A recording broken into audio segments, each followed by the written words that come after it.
आपको याद होगा कि हाल ही में सुप्रीम कोर्ट ने एक इम्पोर्टेंट हियरिंग की थी, जिसके तहत उन्होंने इलेक्शन कमीशन ऑफ इंडिया को ईवीएम वीवीपीएटी से ना तो डाटा इरेज और ना ही रीलोड करने का निर्देश दिया था।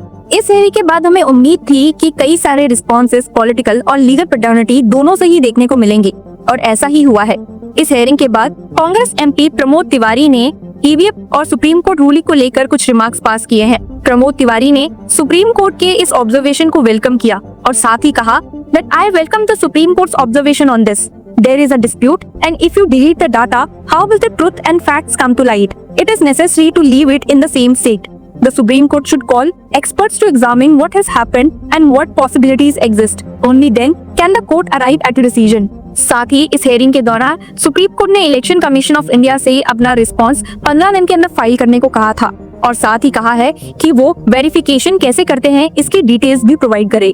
इलेक्शन कमीशन ऑफ इंडिया से कहा गया है कि वेरिफिकेशन के दौरान बर्न्ड मेमोरी और सिंबल लोडिंग यूनिट का डाटा ना इरेज किया जाए।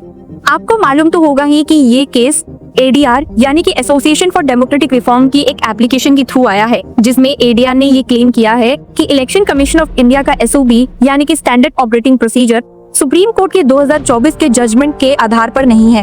एप्लीकेशन में बताया गया है कि सुप्रीम कोर्ट ने 26 अप्रैल 2024 को बैलेट पेपर को वापस लाने की अपील को डिसमिस कर दिया था, और साथ ही कहा था कि पोल डिवाइसेस सेफ है और ये बूथ कैप्चरिंग और बोगस वोटिंग को भी एलिमिनेट करते हैं। However, it had allowed aggrieved unsuccessful candidates securing second and third places in election results and allowed them to seek verification of microcontroller chips embedded in the 5% EVMs per assembly constituency on a written request upon payment of a fee to the poll panel.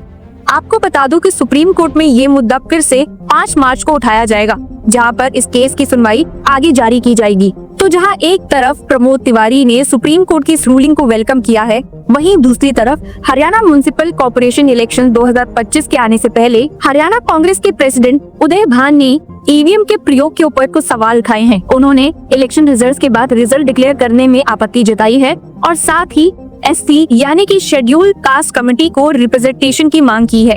उदय भान ने कहा है, We have demanded that elections be conducted using ballot papers instead of EVMs like in Uttarakhand. In every state election, EVMs are being questioned and cases have been registered due to doubts on the authenticity. So, ballot papers should be used as permitted under the law. Counting में हो रही देरी पर उन्होंने आपत्ति जताते हुए कहा है, Secondly, the counting of votes for all local body elections takes place on the day of election itself. So why are the results of Haryana Municipal Corporation elections being kept after 10 days? उदय भान ने ऐसी reservation का मुद्दा उठाते हुए भी कहा है that the scheduled caste is not getting any representation and they should be given proper reservation.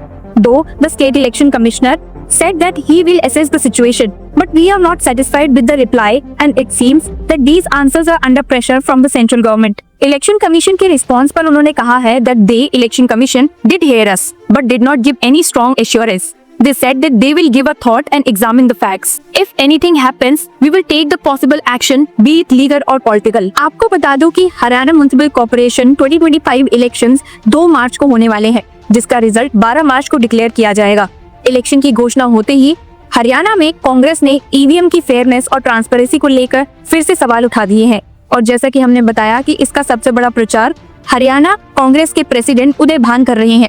उन्होंने ये भी कहा है that if elections can be conducted using ballot papers in Uttarakhand, then why not in Haryana?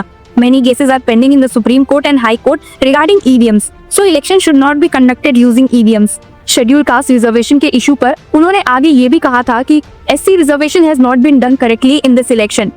He said that there has been an increase in the total seats in the civic election, but there has been no increase in the seats for scheduled caste. उदय भान ने civic elections के देर होने पर भी सरकार को घेरा है और कहा है that the government should clarify why these elections are being held late. सिर्फ इतना ही नहीं, कांग्रेस ने सिविल इलेक्शंस के मुद्दे पर भी मैनिफेस्टो को लेकर चर्चा करने के लिए एक मीटिंग बुलाने की मांग की है।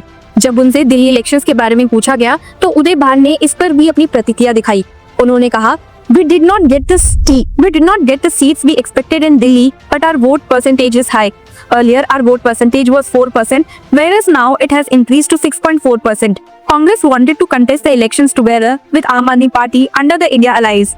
But Aam Aadmi Party had already announced to peel its candidates on all the seats. If both the parties had contested the elections together, then Aam Aadmi Party could have formed the government in Delhi. Haryana में leader of opposition की चुनाव प्रतिक्रिया पर उन्होंने कहा है that the name of the leader of opposition will be announced before the budget session of the assembly. तो आपने देखा कि कैसे सिर्फ सुप्रीम कोर्ट ही नहीं बल्कि पॉलिटिकल लीडर्स भी ईवीएम की फेयरनेस को लेकर डाउट में है। तो अब देखना ये होगा कि क्या इन कंसर्न्स को सुप्रीम कोर्ट जल्दी सॉल्व कर पाएगा या फिर नहीं। आपको क्या लगता है हमें कमेंट्स में जरूर बताइए and keep following law Chakra for more such legal news and analysis. Thank you. Hello law lovers and justice seekers, welcome to law Chakra. हम आपके लिए लेकर आए हैं कुछ बहुत ही exclusive. Introducing law Chakra prime membership, जो आपको देगा एक्सक्लूसिव एक्सेस लाइक नेवर। इसी के साथ अगर आप कभी सोचे कि हम कैसे लेकर आते हैं आपके लिए ये लीगल अपडेट्स, तो इसके लिए भी प्राइम मेंबर्स के लिए है हमारे पास एक special sneak peek behind the scenes of law chakra. Brainstorming session से लेकर ब्लूपर्स तक सब कुछ। In short, more content, more update and more analysis. Political legal controversies हो या इन डेप्थ लीगल सेशंस, सब कुछ आपको मिलेगा एट वेरी मिनिमल प्राइस। बनिए लॉ चक्रा की प्राइम मेंबर और अनलॉक कीजिए full potential of legal knowledge. अभी ज्वाइन कीजिए।